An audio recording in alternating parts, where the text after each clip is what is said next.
Olá! Esse podcast foi escrito e produzido pelos estudantes do sexto período do curso Mecânica Industrial do Instituto Federal do Ceará, Ana Clara Soares, Bianca Honório, Isabelle Pinheiro e Maria Érica Correia.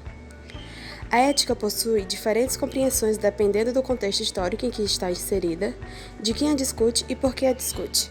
Neste episódio, vamos nos ater à ética sob o olhar de Platão, Aristóteles e dos filósofos helenísticos.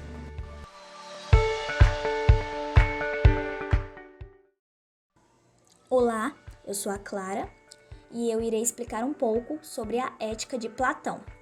Para Platão, a ética está relacionada com a filosofia política, sendo essa o terreno próprio para a vida moral. Assim, ele busca um estado ideal, utópico, uma pessoa que conheça a essência geral do bem, sabe que só pode ser feliz se agir demonstrando a adoção de condutas tidas como adequadas. A ética é uma característica da ação humana, um elemento muito importante na produção da realidade social. Toda pessoa humana possui um senso ético, uma espécie de consciência moral, e por isso está sempre avaliando e julgando ações. Bom, para se chegar a tal virtude, já que Platão acabou de dizer que a ética é uma característica da ação humana, para se chegar a essa tal virtude, você teria que ter uma ética boa, porque todo mundo possui um senso crítico diferente. Então, se você tem uma ética boa, você consegue ter pensamentos bons para te levar a ter uma virtude adequada, já que a ética está relacionada com a filosofia política. Se você demonstra que tem pensamentos bons e age de maneira correta, você trilhará um caminho perfeito para se chegar ao entendimento do mundo, de como suas ações são interpretadas em cada coisa que você faz. A ética é isso. Se você se comporta de maneira correta, se você julga as ações de forma correta, você tem um senso ético muito bom. E isso vai de pessoa para pessoa. Cada um tem a sua forma de pensar, seja boa ou ruim, tendo a sua forma de agir. Uma frase de Platão que pode ajudar a explicar esse pensamento é: boas pessoas não precisam de leis para obrigá-las a agir responsavelmente, enquanto as pessoas ruins encontrarão um modo de contornar as leis. Ou seja, se você pensa de forma correta, você não vai ter nenhuma dificuldade de se expressar, seja politicamente, seja socialmente. E já as pessoas que não possuem essa ética correta sempre tentarão encontrar um modo de contornar a situação, de revogar seu pensamento, já que para se alcançar a virtude, você precisa trilhar um caminho bom, um caminho com pensamentos interessantes e um caminho correto. Se você tem ações ruins, você não vai chegar a esse caminho perfeitamente. Mas se você tem ações boas, você irá conseguir trilhar o caminho correto para entender as situações que ocorrem à sua volta. Já que, a cada dia mais, os pensamentos de Platão em relação à ética estão cada vez mais ligados com a realidade em que vivemos, já que cada pessoa vai pensar da sua forma e agir da sua forma, não importa se esteja correta ou se esteja errada.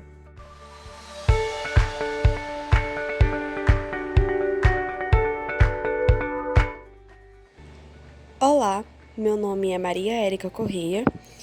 E após a compreensão da ética sob o olhar de Platão, é necessário entendermos a ética sob o viés aristotélico. Para Aristóteles, a ética e a política se vinculam às ciências práticas e estas se relacionam à conduta do homem a fim de se alcançar um bem, seja como indivíduo ou como parte de uma sociedade. A ética é o estudo destas condutas do homem como indivíduo.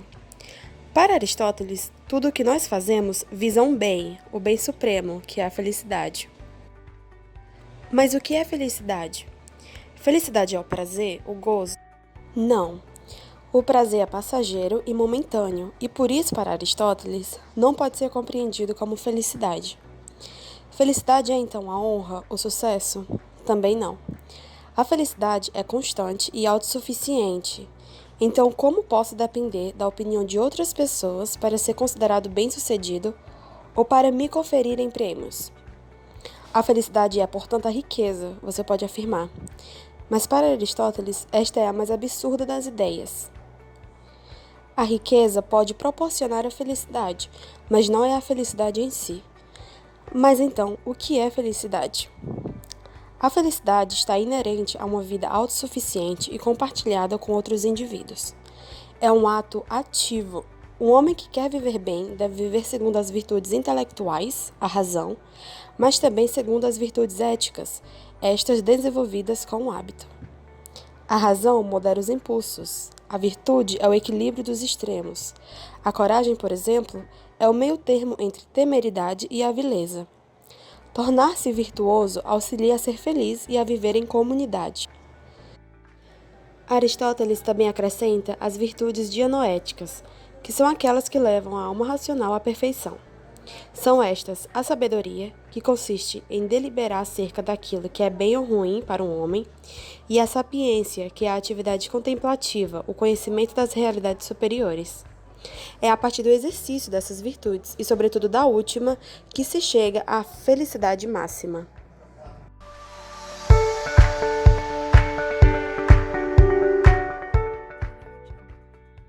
Meu nome é Bianca e eu vou falar uma pequena introdução do que foi o período helenístico e falar também um pouco sobre o cinismo.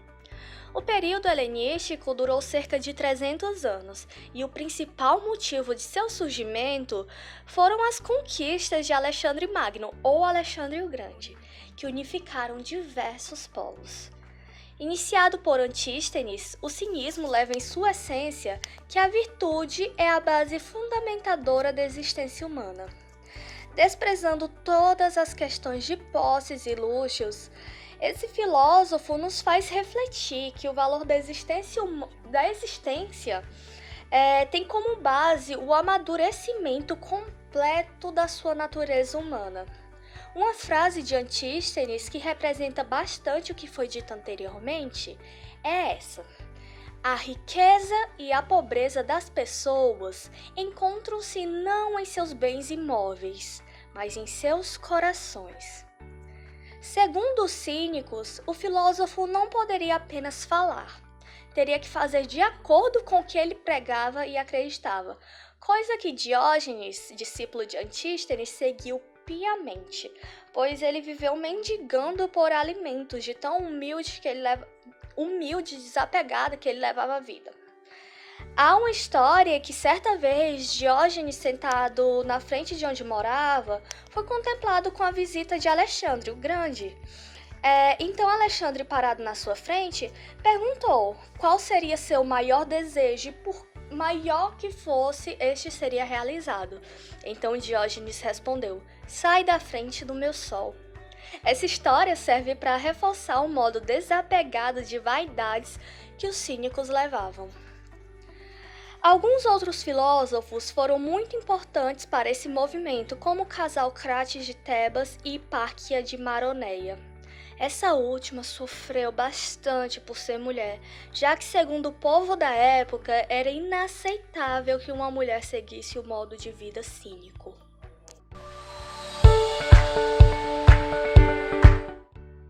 Olá, eu sou Isabelle Pinheiro da Costa e eu vou falar sobre as escolas de pensamento, epicurismo e estoicismo. O epicurismo foi fundado por Epicuro e sua noção de felicidade era relacionada a uma noção de paz e tranquilidade da alma. A felicidade, então, seria atingida quando a alma chegasse a um estado que não conseguisse ser perturbada por nada e que não fosse dependente de nada. E para atingir esse estado, as pessoas teriam que aprender a lidar com seus prazeres, que seriam divididos entre os naturais, que seriam os provenientes da natureza, e os não naturais, que seriam provenientes de coisas criadas pelos homens, como riqueza, honra, fama e poder. E onde os naturais ainda seriam divididos entre os necessários, como comer, beber ou vestir, e os não necessários, que aí seriam comer algo mais sofisticado, comprar roupas luxuosas, esse tipo de coisa. Esses prazeres teriam que ser integrados de forma controlada e de forma que os prazeres não se tornassem vícios. Somente com esse balanço, a alma conseguiria chegar no estado de imperturbabilidade, que seria então o estado da felicidade. O estoicismo inicia-se com Zenão, mas um de seus principais filósofos é Sêneca. Assim como o epicurismo, o estoicismo acreditava que a felicidade deveria ser atingida quando a alma atingisse um estado de imperturbabilidade, mas essa imperturbabilidade não deveria ser atingida por meio do controle dos prazeres, mas sim pela negação dos mesmos. Essa linha de pensamento fala que o universo tem uma ordem, e assim a natureza tem uma ordem de vida e uma razão para que ela existe, de forma que os seres humanos deveriam apenas seguir essa ordem, e a infelicidade viria justamente de se tentar mudar a ordem da natureza. Eles não achavam que os prazeres faziam uma grande parte do que seria a felicidade no fim. Achavam que deveriam apenas esquecer essas paixões e vontades e procurar usar a razão. Já que somos imponentes de mudar a ordem da natureza, então deveríamos apenas segui-la.